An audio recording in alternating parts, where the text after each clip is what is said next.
अब हम लोग करने जा रहे हैं, अभी हम लोग पिछले क्लास में हम लोग ने किया था कि डिस्टेंस का जो फार्मूला होता है वो हम लोग निकाला था, डिस्टेंस फार्मूला निकाला था, और फार्मूला था x2 minus x1 whole square plus y2 minus y1 whole square whole root. अब ये जो डिस्टेंस फार्मूला है कैसे अप्लाई करते हैं, कहाँ कहाँ यूज़ करते हैं, वो हम लोग बताने जा रहे हैं। तो एप्लीकेशन ऑफ डिस्टेंस फार्मूला कहाँ कहाँ यूज़ करते हैं, एक दे रखा है।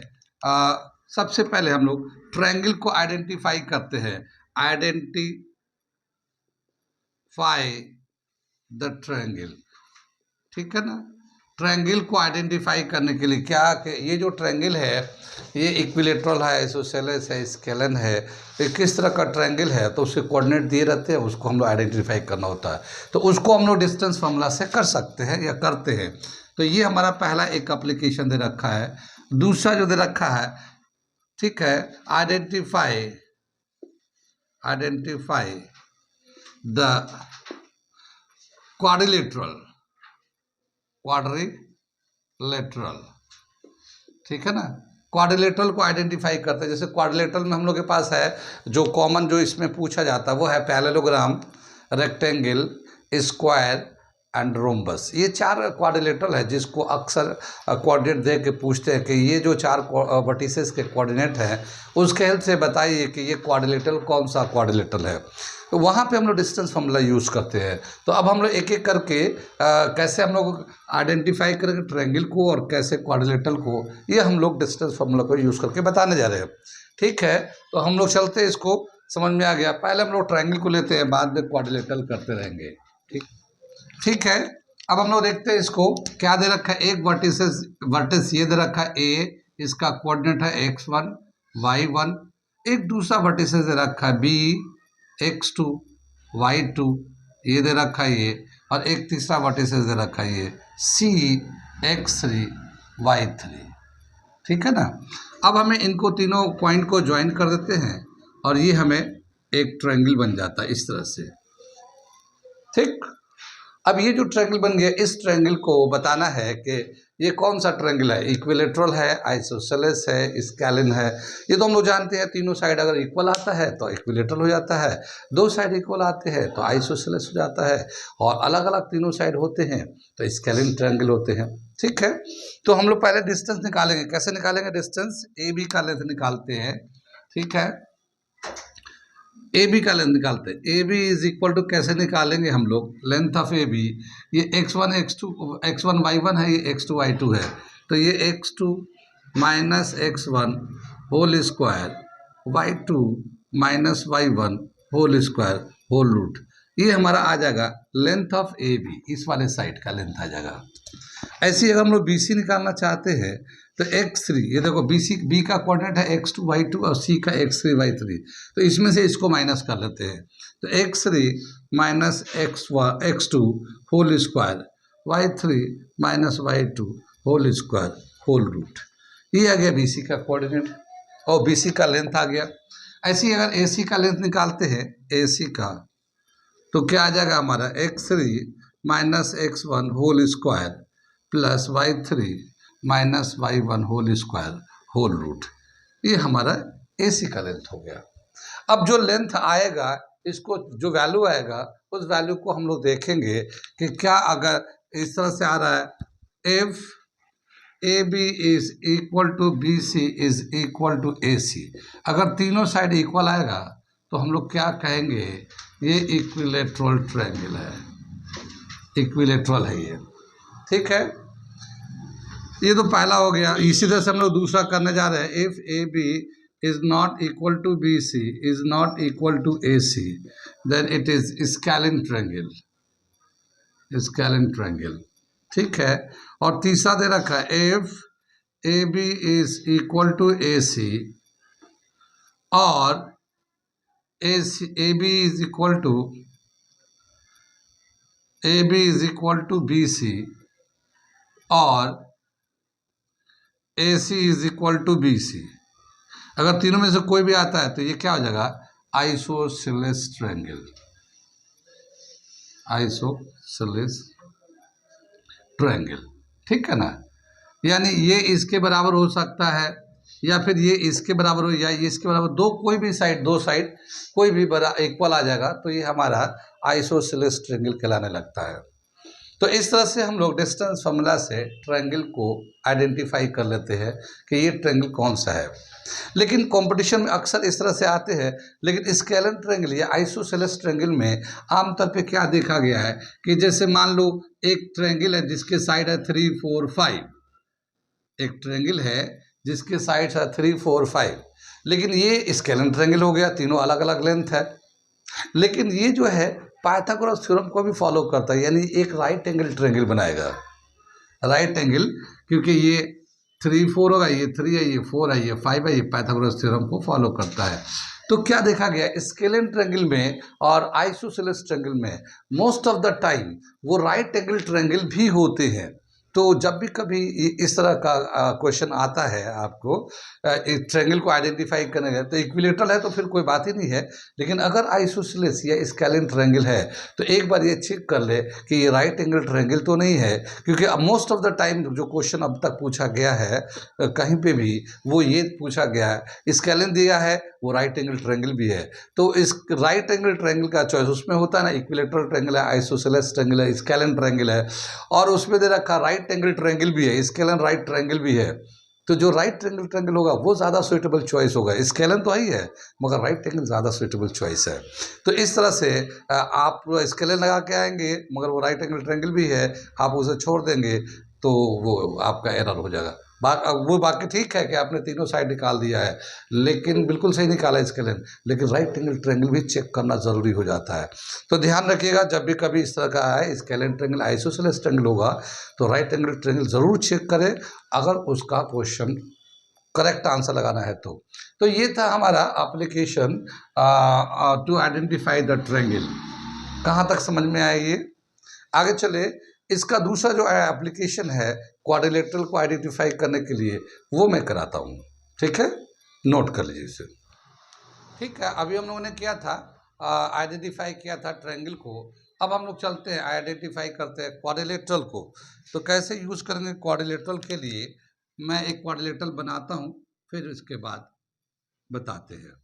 ये जैसे ये क्वाड्रिलेटरल है, ये ए है, इसका कोऑर्डिनेट है x1 y1, दूसरा बी है, इसका कोऑर्डिनेट है x2 y2, ये सी है, इसका कोऑर्डिनेट है x3 y3, ये डी है x4 y4।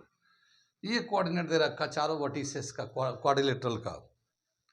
ठीक है, ये क्वाड्रिलेटरल के चारों वर्टिसेस के कोऑर्डिनेट दे रखे हैं, ये वर्टिसेस कहलाते हैं, आप लोग जानते ही वर्टिसेस होता है ये कोने पे, इसको वर्टिसेस बोलते हैं।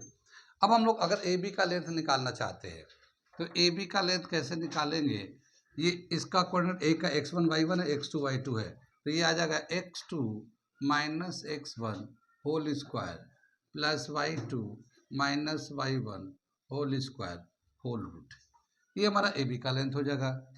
ऐसे ही हम लोग बी सी का लेंथ लेते हैं, बी सी का, तो ये बी का कोऑर्डिनेट है, ये सी का कोऑर्डिनेट है, ठीक है ना।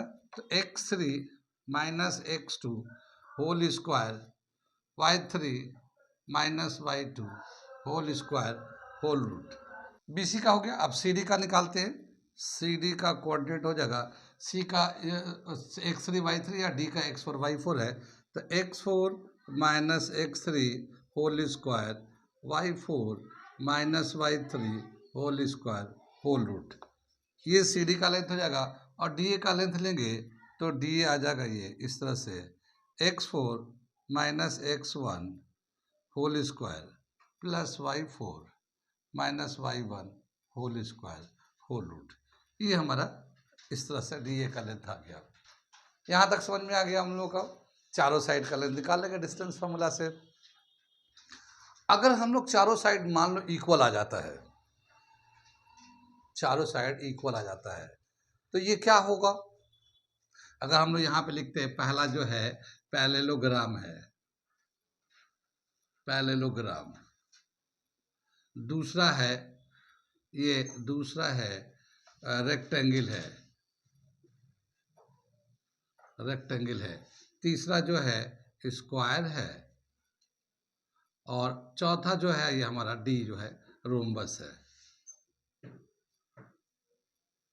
ठीक है। तो हमें मान लो ये चारों साइड इक्वल आ गए, A B, B C, C D, D A, चारों साइड इक्वल आ गए, तो कौन सा फिगर होगा ये? रेक्टेंगल में अपोजिट साइड इक्वल होते हैं, चारों साइड इक्वल नहीं होते हैं। पैरेललोग्राम में भी अपोजिट साइड इक्वल होते हैं, चारों साइड इक्वल नहीं होते।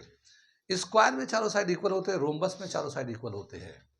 अब ये चारों साइड इक्वल है, तो ये जो स्क्वायर होगा ये रोम्बस होगा। चारों साइड इक्वल तो स्क्वायर में भी होता है, रोम्बस में भी होता है। तो चारों साइड इक्वल होने के बाद भी हम इन दोनों में से क्लासिफाई नहीं कर पाएंगे कि ये जो क्वाड्रिलेटरल है कौन सा है। वो स्क्वायर भी हो सकता है, वो रोम्बस भी हो सकता है। तो ये जो इन्फॉर्मेशन है चार साइड का, ये इनसफिशिएंट है, यानी इसके बिहाफ पे हम लोग ये नहीं कह सकते कि ये स्क्वायर है या रोम्बस है। तो उसके लिए हम लोग क्या करेंगे, इन दोनों में से क्लासिफाई करने के लिए, इन दोनों में से डिफ्रेंशिएट करने के लिए कि ये स्क्वायर है या रोम्बस है, उसके लिए फिर हम लोग दो लेंथ और निकालेंगे। और वो क्या है? वो है डायगोनल, वो है AC डायगोनल और ये BD डायगोनल। कितनी बात समझ में? इनका भी लेंथ निकालते हैं। तो AC का जब लेंथ निकालेंगे तो AC यहाँ पे लिखते हैं, ये A है x1 y1, C है x3 y3।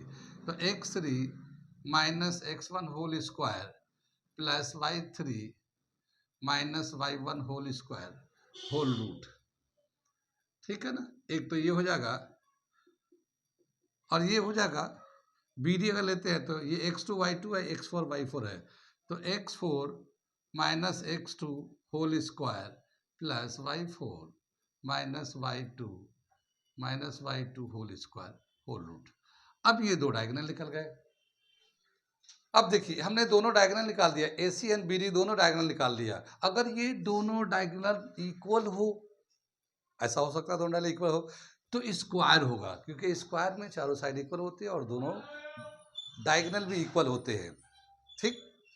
और अगर दोनों डायगोनल डिफरेंट हो लेंथ के, तो फिर वो रोम्बस हो जाएगा। यानी कि चार साइड निकालने के बाद भी हम ये नहीं कह सकते कि एग्जैक्टली ये कौन सा क्वाड्रिलेटरल है। उसके लिए डायगोनल का होना बहुत ज़रूरी है।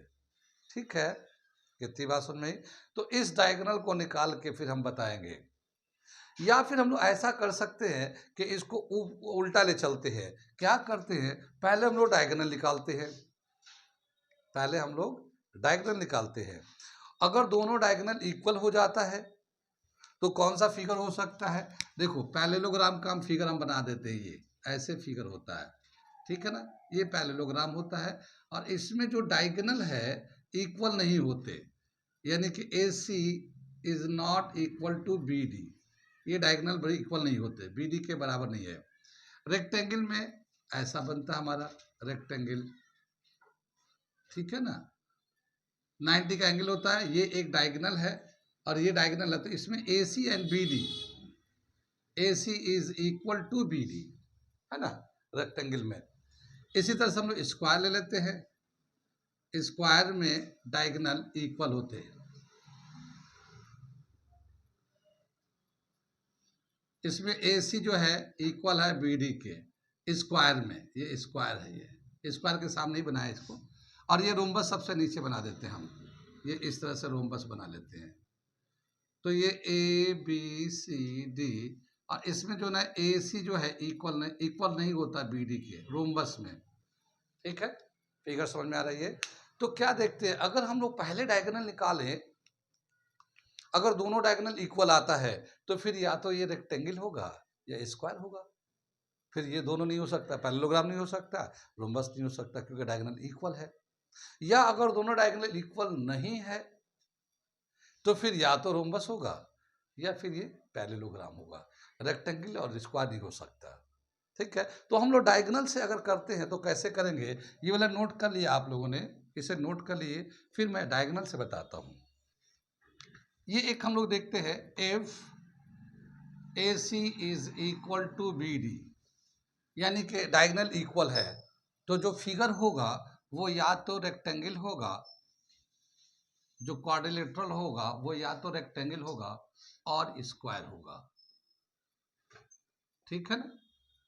अब रेक्टेंगल या स्क्वायर को दोनों को डिफरेंशिएट करने के लिए क्या करेंगे, ये एडजेसेंट साइड, देखो स्क्वायर में ये वाला साइड, ये वाला साइड, चारों साइड बराबर होते हैं, तो स्क्वायर में ये दोनों साइड बराबर होंगे, लेकिन रेक्टेंगल में ये वाला साइड एडजेसेंट साइड जो A B and B C है वो इक्वल नहीं होता, A B and B C, ठीक है। रेक्टेंगल में एडजेसेंट साइड जो ए बी है is not equal to B C, लेकिन स्क्वायर में A B and B C are equal adjacent side. तो यहाँ पे हम लोग देखे थे, ये हम लोगों ने A B and B C हम लोगों ने यहाँ पे निकाला था, मैं यहाँ पे निकाल देता हूँ ए बी को फिर से। तो क्या हो जाएगा x2 माइनस x1 ये whole square plus y2 minus y1 whole square whole root, ये ए बी का लेंथ हो गया और ये बी सी का लेंथ हो गया। x3 minus x2 whole square plus y3 minus y2 whole square whole root. तो ये दो एडजेसेंट साइड निकालते हैं। अगर ये डायगोनल इक्वल है, अब एडजेसेंट साइड निकालते हैं। अगर एडजेसेंट साइड इक्वल नहीं है तो फिर ये रेक्टेंगल होगा, ठीक है। क्या बताएंगे, if A B is not equal to B D then B C then it is rectangle, ठीक है ना। ये हमारा एक कंडीशन चल रहा, डायगोनल इक्वल है। तो डायगोनल जब इक्वल होता है तो या तो रेक्टेंगल हो सकता है या स्क्वायर हो सकता है, ये लिखा मैंने, रेक्टेंगल हो सकता है, स्क्वायर हो सकता है। अब एडजेसेंट साइड निकालते हैं। अगर एडजेसेंट साइड इक्वल नहीं है तो ये रेक्टेंगल होगा, और अगर एडजेसेंट साइड इक्वल है, अगर ए बी इक्वल है बी सी के, तो ये फिर स्क्वायर होगा। कितनी बात समझ में आई, आगे चले, इतना समझ में आ गया ना। तो डायगोनल के हेल्प से हम लोग स्टार्ट करेंगे। तो सिर्फ चार डिस्टेंस फॉर्मूला नहीं, चार डिस्टेंस निकालने हैं, दो डायगोनल के, दो एडजेसेंट साइड निकालने हैं। पहले क्या था, चार साइड निकाले थे, दो डायगोनल, 6 निकालना पड़ रहा था। अब सिर्फ 4 निकालने पड़ेंगे, दो डायगोनल दो एडजेसेंट साइड। कितनी बात समझ में आई, आगे चले। ये तो था पहला वाला केस कि यहाँ पे अगर डायगोनल इक्वल है। अब दूसरा जो लेते हैं, if AC is not equal to BD, यानी डायगोनल बराबर नहीं है, तो या फिर ये तो या तो पैरेललोग्राम होगा, पैरेललोग्राम होगा ये, या फिर रोम्बस होगा। इन दोनों में से एक हो सकता है, रेक्टेंगुलर स्क्वायर नहीं होगा, ठीक। फिर इसी तरह से एडजेसेंट साइड फिर से निकाल लेते हैं। अगर एडजेसेंट साइड इक्वल नहीं हुआ तो पैरेललोग्राम होगा, और एडजेसेंट साइड इक्वल हो गया तो रोम्बस हो गया, क्योंकि रोम्बस में चारों साइड बराबर होते हैं, ठीक है। तो यहाँ पे देखते हैं, if A B is not equal to B C then it is parallelogram,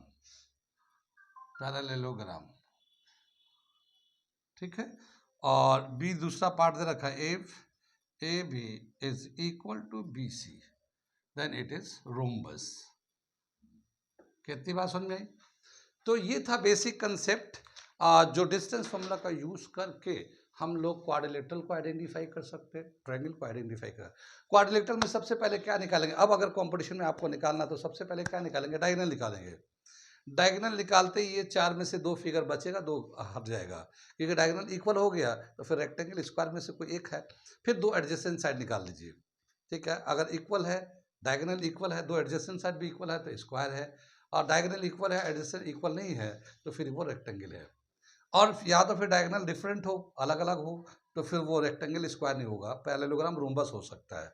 फिर उसके हिसाब से एडजेसेंट साइड निकाल लिए, ठीक है, या और उसी हिसाब से आइडेंटिफाई कर ले। तो कितना समझ में आया कि हम लोग डिस्टेंस फार्मूला लगाकर या डिस्टेंस फार्मूला यूज करके एग्जैक्टली हम लोग बता सकते हैं कि ये क्वाड्रिलेटरल क्या, कौन सा क्वाड्रिलेटरल है।